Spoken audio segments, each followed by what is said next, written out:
Suara Hati, renungan hari ini, Senin, 1 Desember 2025. Topik, ketika kekuasaan kita diuji. Dan jangan lupa saudaraku, membagikan renungan ini kepada orang lain, agar mereka juga mendapatkan kekuatan rohani di dalam Tuhan. Kiranya saudara diberkati oleh Tuhan kita.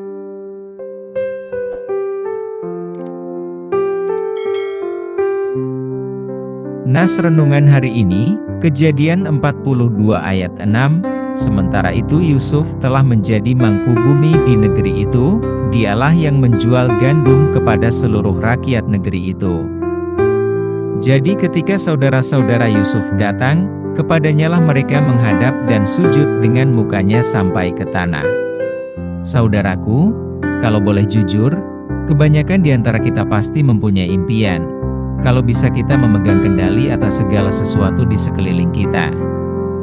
Selanjutnya, kita dapat membayangkan suatu kebanggaan, atau kepuasan, dan atau kesenangan yang akan kita alami dari pencapaian semacam itu.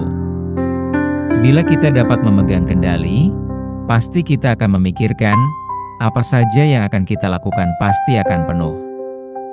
Dalam Alkitab, Yusuf adalah seorang yang beruntung, memiliki kekuasaan semacam ini. Lalu berkatalah Firaun kepada para pegawainya, "Mungkinkah kita mendapat orang seperti ini, seorang yang penuh dengan roh Allah?"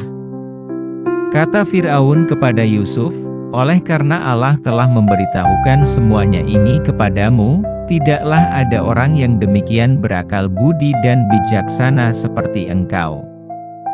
Engkaulah menjadi kuasa atas istanaku, dan kepada perintahmu seluruh rakyatku akan taat, hanya tahta inilah kelebihanku daripadamu." Selanjutnya Firaun berkata kepada Yusuf, "Dengan ini aku melantik engkau menjadi kuasa atas seluruh tanah Mesir."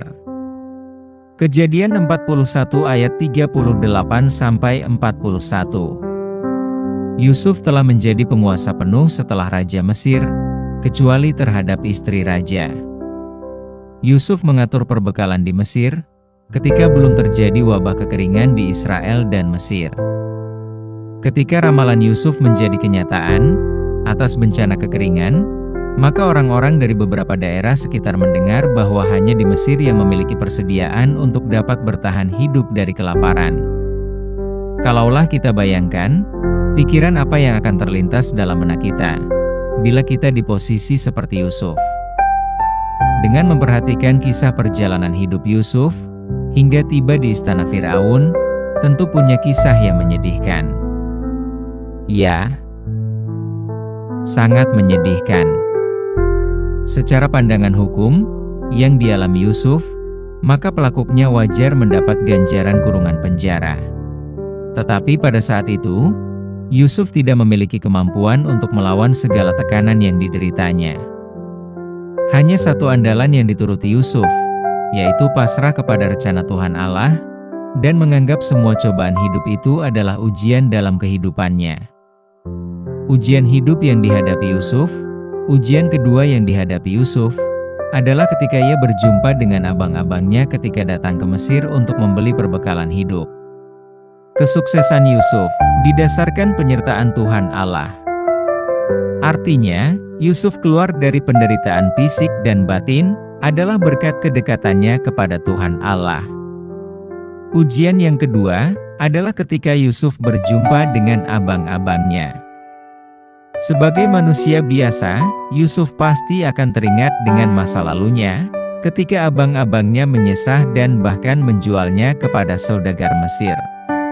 Secara manusiawi, siapa yang tidak merasa dendam ketika berjumpa dengan orang-orang yang pernah menyakiti diri kita? Tetapi Yusuf memang sungguh orang yang luar biasa, sementara Yusuf memiliki kekuasaan tak terbatas. Yusuf diuji melalui situasi yang sangat memungkinkan untuk membalas dendam. Nyatanya Yusuf memiliki karakter Tuhan yang kuat untuk mengampuni abang-abangnya. Kalaulah ada di antara kita seperti Yusuf, kita paling banyak diuji oleh kekuatan dan kekuasaan yang kita miliki, termasuk di dalam cara kita menggunakannya. Dalam praktiknya, Tidak jarang kita temui mereka yang punya kekuasaan dan kekuatan, pasti melakukan penyalahgunaan kekuatan atau kekuasaan, seperti korupsi. Mulanya dari kecil-kecil, lama-kelamaan menjadi besar. Apalagi kalau kondisi kita seperti Yusuf, pasti kita dengan mudah mendahulukan perasaan dan kepentingan pribadi, dan membalas dendam. Saudaraku, berbeda dengan Yusuf, justru dia menggunakan kekuatan dan kekuasaannya untuk mendatangkan kebaikan bagi abang-abangnya. Saudaraku, ketika kekuasaan itu ada di tangan kita, ingatlah bahwa kekuasaan sama halnya dengan uang yang tidak jahat, tapi harus dikelola dengan takut akan Tuhan, sebab kekuasaan itu hanya Tuhanlah yang mengaruniakannya. Dengan demikian, kekuasaan dapat digunakan untuk melayani orang lain, mencapai kepentingan bersama, dan mencapai tujuan lainnya yang Tuhan kehendaki. Terpujilah Tuhan kita, yang memberi pertolongan kepada kita, di saat kita mengalami pergumulan hidup. Dan ingatlah ketika Tuhan sudah membiarkan kita memiliki kekuasaan, jangan lupa semua itu adalah pertolongan Tuhan. Amin. Topik doa kita hari ini, kepada para pejabat negara kita agar berlaku jujur dan berbuat benar. Salam sejahtera saudaraku, Tuhan Yesus memberkati kita. Amin. Mari kau yang ditolong Tuhan katakan yes. Sekali lagi katakan yes. Kita berikan sorak-sorai kemuliaan bagi Tuhan.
Boleh sekali lagi ya, yang di atas balkon juga ya. Angkat suaramu katakan,